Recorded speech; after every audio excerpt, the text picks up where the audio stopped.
speaker sir subject ఏంది ఆయన ఏం మాట్లాడుతుంది సార్ మీరు మమ్మల్ని కంట్రోల్ చేస్తే కదా సార్ ఆయన నియంత్రించాలి మీరు పెట్టండి సార్ చర్చ పెట్టండి నల్లగొండ ఇరిగేషన్ మీరు చర్చకు రోజు పెట్టండి మేము ఎన్ని లక్షల ఎకరాలకు నీళ్ళు ఇచ్చినప్పుడు హరీష్ రావు గారు చెప్పిండ్రు రేపు చర్చ పెడితే సావధానంగా మొత్తం చెప్తాం మంత్రి గారిని అడుగుతున్నాను నేను రా మీరు మాతో రా తుంగతుర్తికి పోదాం సూర్యాపేట పోదాం కోదాడ పోదాం గతంలో కాంగ్రెస్ ప్రభుత్వం లేనడం అక్కడ నీళ్ళు వచ్చినాయా 2 లక్షల ఎకరాలకు అదనంగా కేసీఆర్ గారు కాళేశ్వరం నీళ్ళు ఇచ్చిన మాట వాస్తవమా కాదా పోయి రుజువు చేస్తాం ఎందుకు అధ్యక్ష అంత బేసిజం ఆయనకి రెండో మాట అధ్యక్ష రెండో మాట నల్లగొండ జిల్లాలో అన్ని విలేజెసిందే ఉంటాయి అధ్యక్ష నేను అడుగుతున్నా మరి ఆనాడు ఎందుకు అధ్యక్ష వరి ధాన్యం ఉత్పత్తిలో నల్లగొండ జిల్లా మొత్తం దేశంలోనే నెంబర్ 1 జిల్లా ఎందుకు కాలే అధ్యక్ష అన్ని విలేజెసింటే అధ్యక్ష మంత్రి గారు దయచేసి మీ సబ్జెక్ట్ వచ్చినప్పుడు మాట్లాడు మీరు వద్దన్నారా మీరు ముఖ్యమంత్రి గారు నేను మాట్లాడకపోతే నేనేం చేస్తాను నాకు అర్థం కాదు అప్పుడప్పుడు నీ సబ్జెక్ట్ కూడా తీసుకోమని చెప్పు దయచేసి అధ్యక్ష నేను మాట్లాడుతుంది రైతు బంధు మీద అధ్యక్ష వారిని కంట్రోల్ చేయండి అధ్యక్ష ఏం పద్ధతి అధ్యక్ష ఆ రోజు రుణగ్రస్తులైన రైతులకు తెలంగాణ వచ్చినాడు రుణమాఫీ చేస్తామని చెప్పిన అధ్యక్ష చెప్పడమే కాకుండా 2 దఫాలుగా 30,000 కోట్ల రూపాయల రుణమాఫీ చేసిన ఘనత కూడా కేసీఆర్ గారి ప్రభుత్వానికి దక్కుతుంది ఈ మాట కూడా నేను విజ్ఞప్తి చేస్తా ఉన్నా అధ్యక్ష దాంతో పాటు మొత్తం దేశంలోనే రైతు రుణగ్రస్తుడు కాకుండా ఉండాలంటే ఏం చేయాలంటే మొత్తం దేశంలోనే అతి పెద్ద నగదు బదిలీ పథకం రైతు బంధు ప్రవేశపెట్టిన వాళ్ళమే మా ప్రభుత్వం అధ్యక్ష కేసీఆర్ గారు అధ్యక్ష ఒక్క మాట చెప్పాలి అధ్యక్ష ఈ రైతు బంధు మీద విపరీతమైన దుష్ప్రచారం చేసింది అధ్యక్ష కాంగ్రెస్ పార్టీ పెద్దవాళ్ళకే ఇస్తున్నారు పెద్ద వాళ్ళకి ఇస్తున్నారు భూస్వాములకు ఇస్తున్నారు అని మాట్లాడారు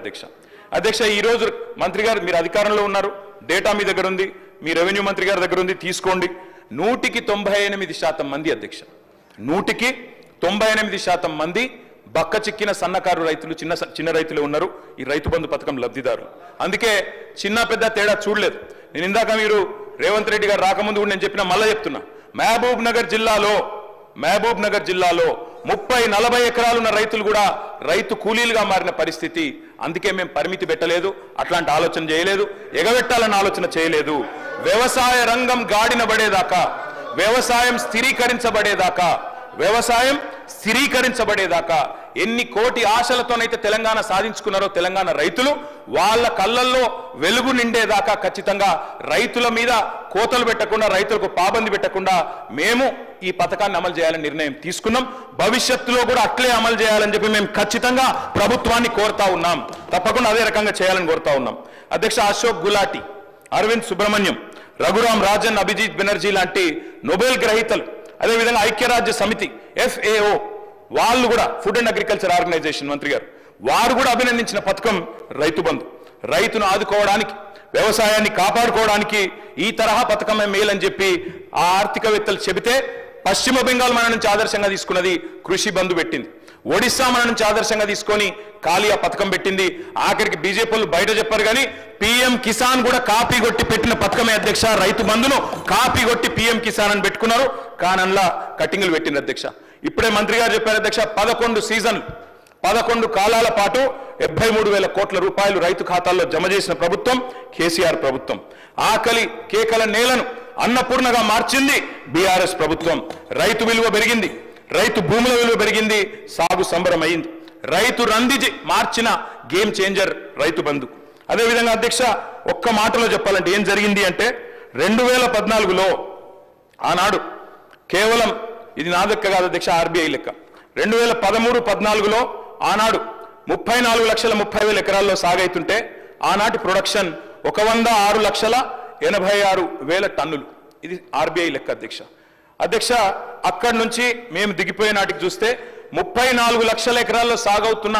తెలంగాణ పంటలు అల్టిమేట్ గా 59.89 లక్షలకు చేర్చినాం అధ్యక్ష